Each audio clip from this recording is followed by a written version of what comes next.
My dear brothers, my dear sisters, fellow listeners,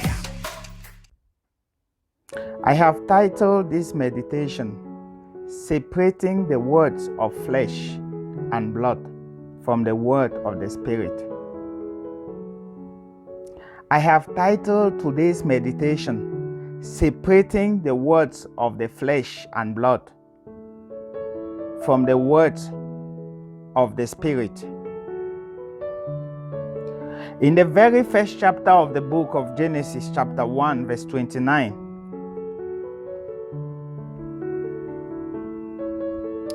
our Father cautioned us that you should only eat the fruit with seed, but allow the wild beasts of the land to eat everything. That you should only eat the fruit with seed, but allow the wild beasts of the land to eat everything.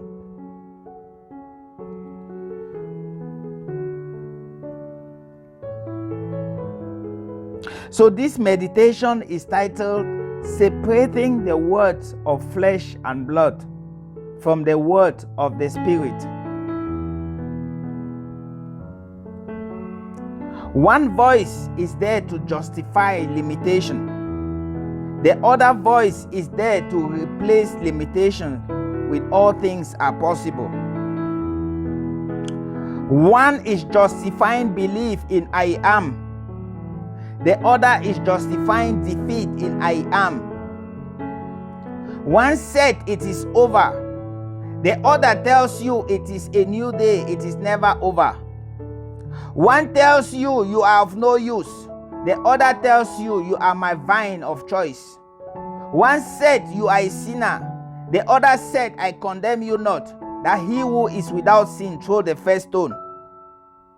So where do you belong? What do you see? For he said to Abraham, Abraham, look north. He said, Abraham, look south, look west and east. All what you see, I have given not only to you, but to you and your descendant. I pray he opens your eyes so that you be able to see the four walls of the land. Remember, what you are going to see is not only for you, but it's going to become an inheritance for your descendants. So nothing is impossible with God. Luke chapter 18 verse 27. No word from God will ever fail. That's the Spirit declaring His words. Nothing is impossible with God, and no word from God will ever fail. Then he took the oath in the book of Isaiah chapter 55 verses 11. Therefore the words that goes out of my mouth will not return to me void, but must accomplish the purpose for which it was sent. For when God said, let us make man in our own image and likeness, he said, in the image of God he made he the male and female, and he called them man.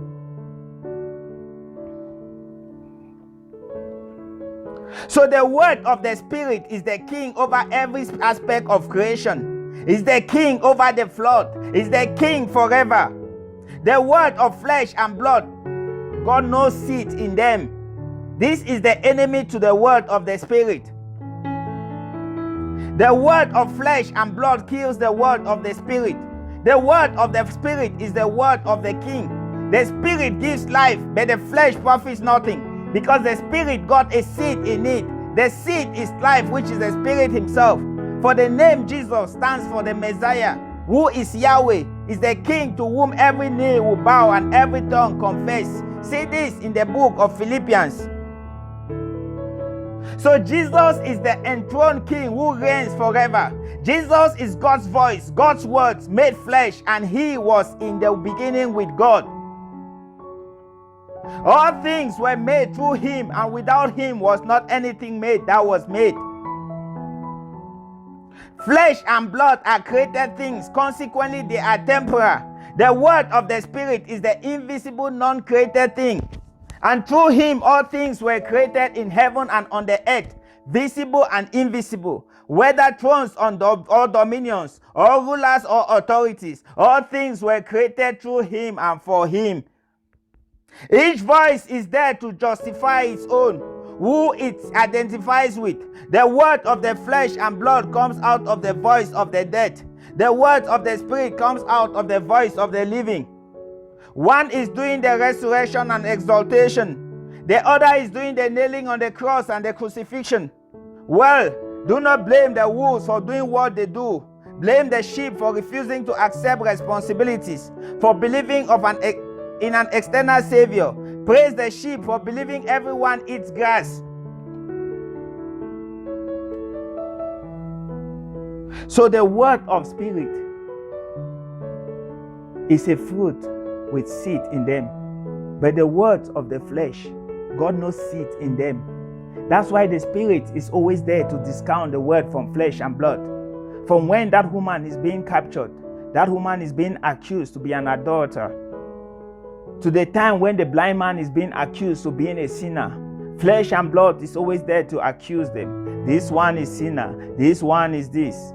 But the spirit said, I give life.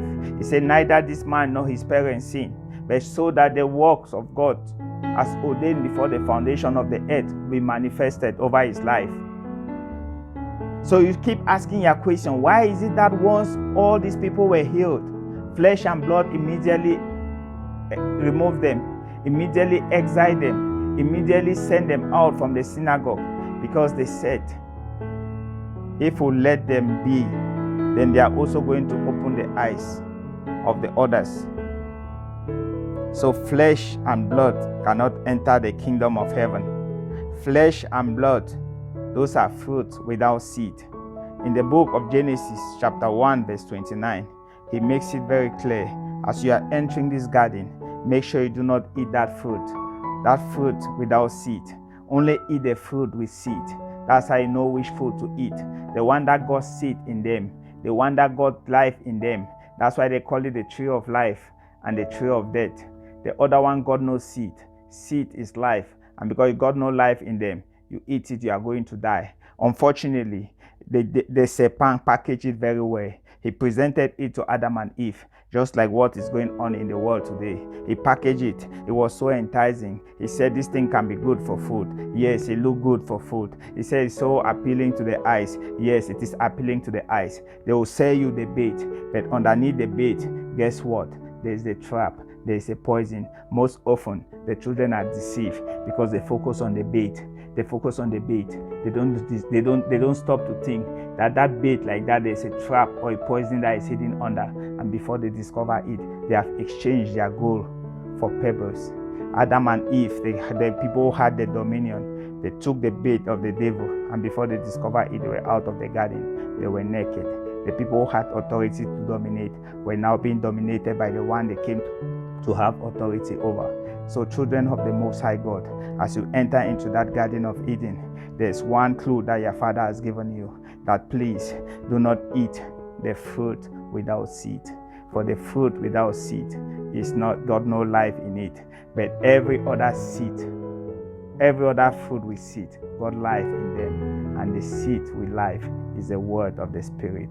For Jesus said, the word that I have spoken to you are spirit. They give life. So stick to the word of the Spirit and not the word of flesh and blood.